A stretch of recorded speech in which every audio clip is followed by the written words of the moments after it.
जय श्री श्याम दोस्तों, आज की कहानियों में आपका स्वागत है। आज हम भक्तों में भक्त गुरु नानक देव जी की कथा का श्रवण करेंगे, जो कि ईश्वर का अवतार माने गए हैं।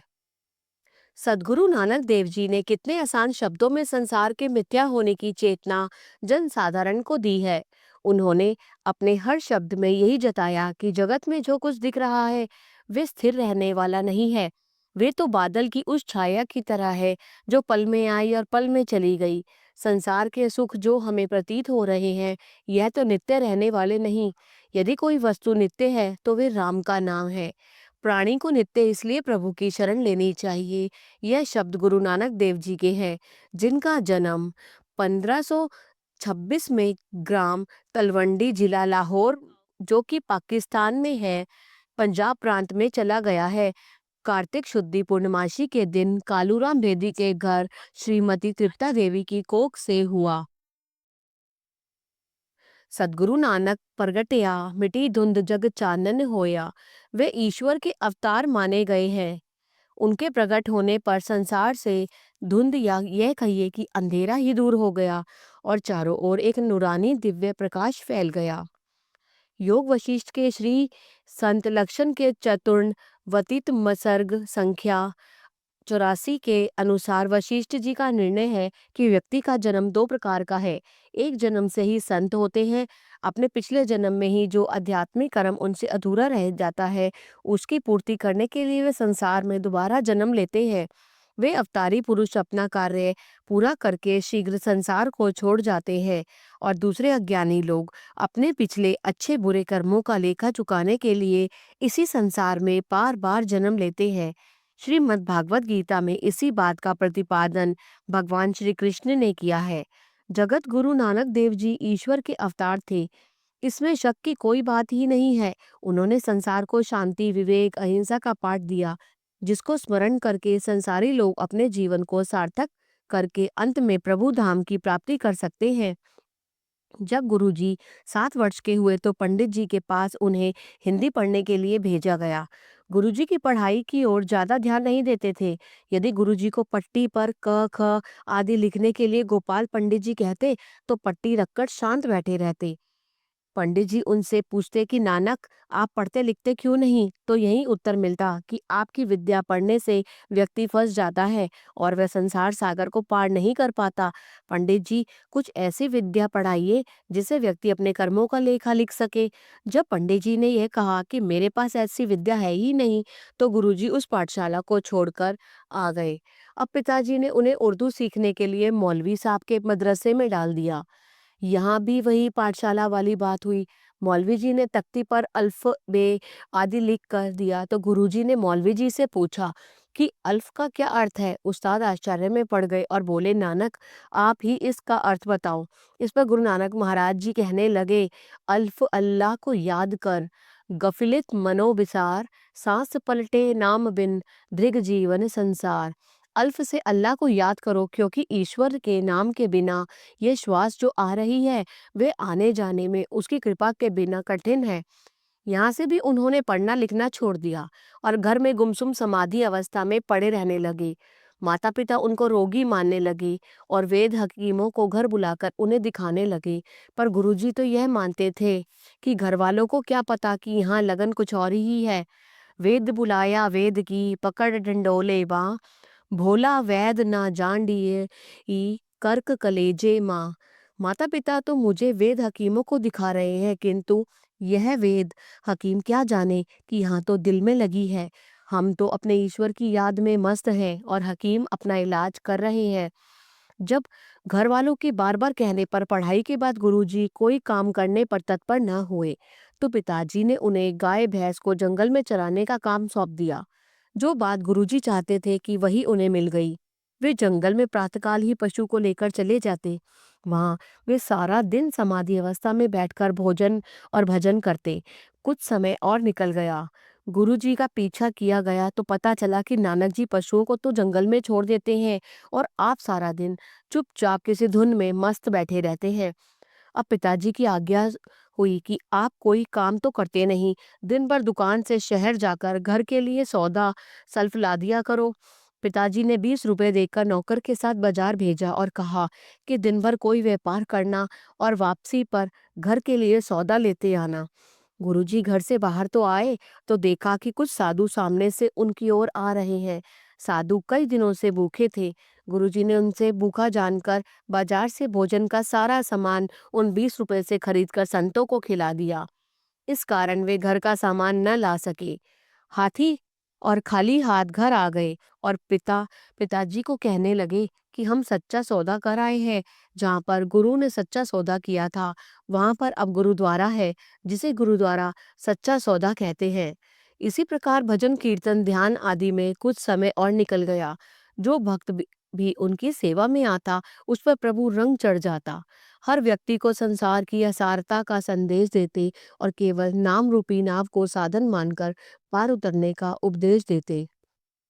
जब घर वालों ने देखा कि गुरुजी कुछ कार्य तो करते नहीं, केवल जनता को उपदेश ही देते रहते हैं, तो उन्होंने इनको संसारी कार्यों में लगाने की सोची। उस समय सुल्तानपुर में सरकार के मुखिया नवाब दौलत खान थे। गुरुजी के बहनोई जयराम जी ने गुरुजी को नवाब के यहाँ मोदी लगवा दिया। गुरुजी मोदी खाने का कार्य सच्चाई और धर्म के अनुसार करने लगे। जो कमाते वे गरीब दुखियों में बांट देते। किसी दुखिया को दुकान से खाली हाथ न जाने देते। उनके दान और धर्म की चर्चा दूर दूर तक फैल गई। जब गुरुजी की ऐसी शोभा फैली तो उनकी शादी के लिए लोग आने लगे।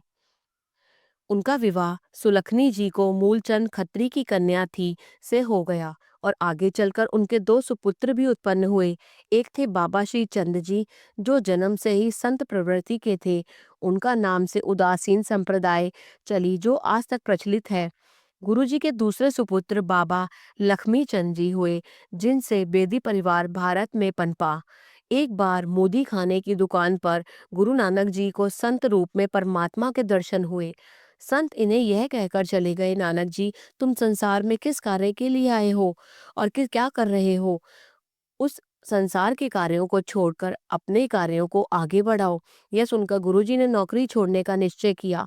दौलत खां को शक था कि गुरुजी के खाते में गड़बड़ होगी। उसने मोदी खाने का हिसाब किया तो कई 100 रुपए गुरुजी का दौलत खां की ओर निकला। उसने फिर मोदी खाने को गुरुजी को सौंपना चाहा, पर गुरुजी ने ना कर दी। जो गुरुजी का रुपया नवाब की ओर निकला वे गुरुजी ने लेकर गरीबों में बांट दिया। अब गुरु नानक देव जी के ठिकाने पर हिंदू मुसलमान भी आने लगे। वे अपनी मस्ती में पड़े संसार वालों को उपदेश करते रहते। उन्होंने उन्हें दीवाना कहते, कोई उन्हें मस्ताना कहता, किंतु वे अकाल पुरुष के परोपकार थे। उन्होंने किसी से मलाल या दुख ना होता था। अकाल पुरुष की आज्ञा मिल चुकी थी कि संसार की भलाई का बीड़ा उठाओ। अब उन्होंने घर बार छोड़ दिया और दूसरे शहरों को जाने का निर्णय लिया। उनके दो मुख्य शिष्य बन गए, जिनका नाम भाई मर्दाना और भाई बाला थे। वे दोनों उनके साथ ही रहते थे।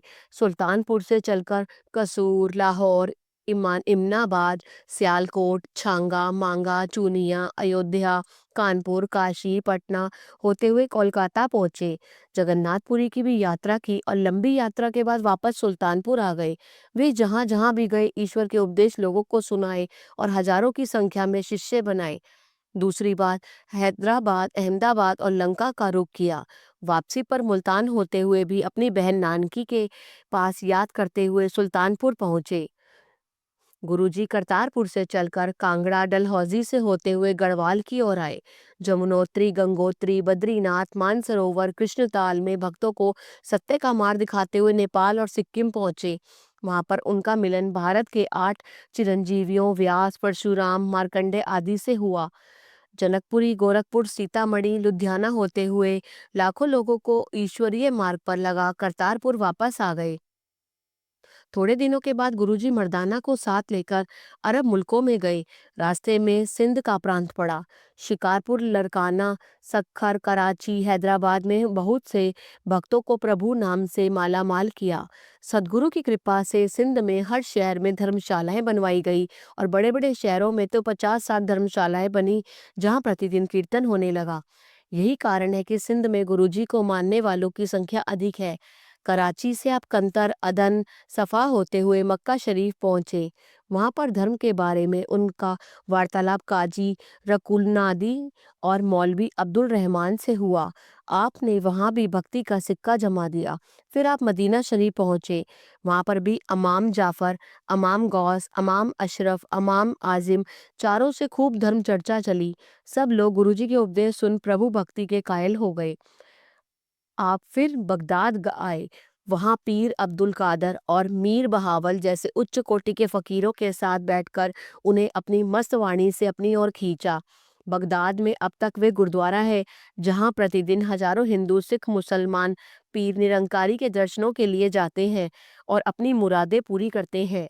बुखारा के वनों में घूमते हुए जब गुरुजी शहर खुवाराजम पहुंचे तो वहां पर गुरुजी के परम शिष्य भाई मर्दाना स्वर्ग सिधार गए।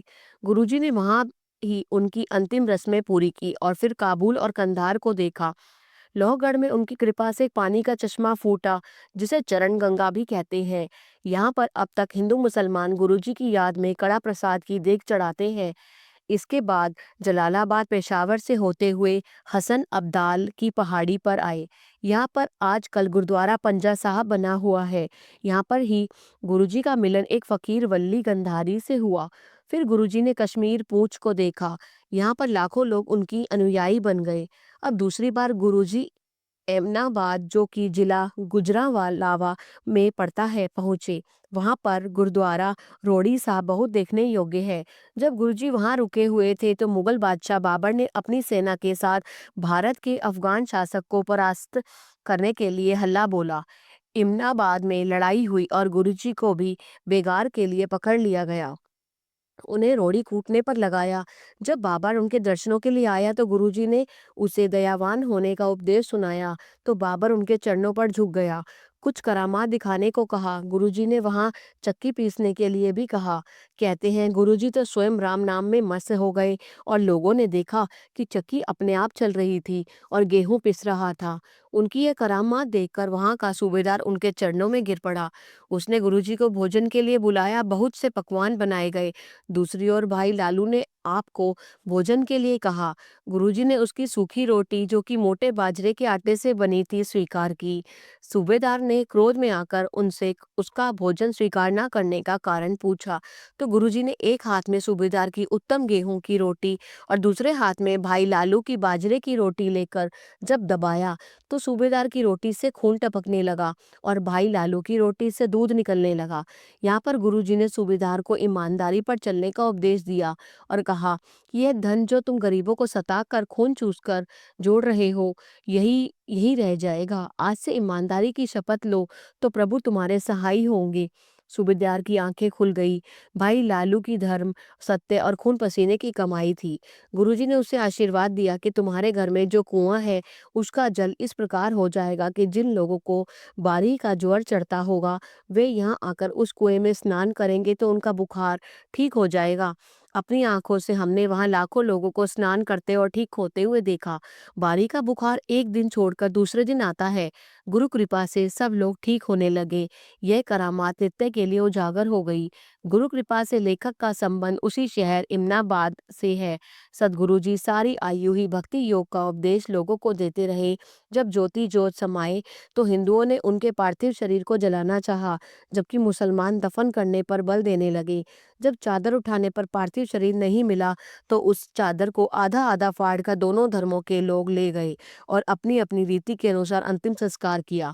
सदगुरु नानक देव जी की मान्यता सारे संसार में फैली हुई है। दुनिया के बड़े बड़े शहरों में उनके गुरुद्वारे हैं और करोड़ों अनुयायी उन गुरुद्वारों का लाभ लेकर गुरु जी की वाणी का आनंद सारे संसार को दे रहे हैं। बोलो श्री कृष्ण भगवान की जय। जय श्री श्याम। अगर आपको ये कथा पसंद आई तो कृपया कर इसे लाइक कीजिए, अधिक से अधिक शेयर कीजिए ताकि अधिक से अधिक लोग इसका लाभ उठा सके। जय श्री श्याम।